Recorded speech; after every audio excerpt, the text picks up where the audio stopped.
Genesis 28. As the first rays of the sun painted the sky in a warm, glowing hue, Ruby, the red miniature pinscher, gathered her puppies for another tale from the old, sacred book. She began her story in the comfort of their little den, the puppies nestled close to her, their eyes filled with a spark of curiosity. Today we venture into Genesis chapter 28, Ruby started, her voice filled with the mystery and promise of the story ahead. In our last chapter, she recollected, we saw how Jacob had to flee because of his brother Esau's anger. His mother, Rebekah, asked her husband Isaac to send Jacob to her family in Haran, to find a wife among her people instead of the Canaanite women. The pups listened intently, their minds spinning back to the events of the previous tale. Isaac agreed, Ruby continued. Before sending Jacob away, he blessed him with the blessings of Abraham.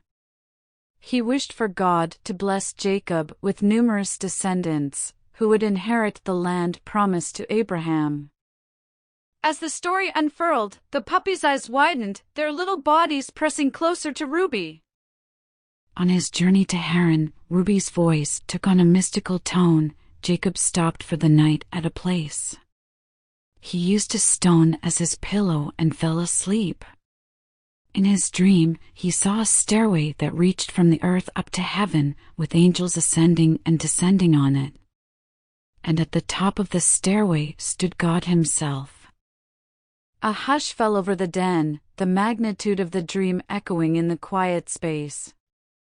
God repeated the promise he had made to Abraham and Isaac, now to Jacob, Ruby said, her words tinged with awe. He promised that Jacob and his descendants would be numerous, they would inherit the land, and through his offspring, all the nations of the earth would be blessed. Ruby took a deep breath, continuing the tale of divine promise and its consequences. When Jacob awoke, he was awestruck and realized that the place was none other than the house of God, the gateway to heaven. He named the place Bethel, which means house of God. He took the stone he had used as a pillow, set it upright as a pillar, poured oil on top of it, and vowed that if God would stay with him, give him food to eat, clothes to wear, and safely return him to his father's house, then God would be his God, and the stone would be God's house. As Ruby closed the book, the den filled with a sense of awe, mirroring Jacob's feelings at the vision and his vows. The puppies looked up at Ruby, their eyes sparkling with the majesty of the tale. The story of Genesis 28, with its divine promises, dreams, and commitments, was not one they would forget quickly. The warmth of the new day seemed to hold a bit more promise, a bit more mystery, as the ancient tales spun by their mother echoed in their hearts.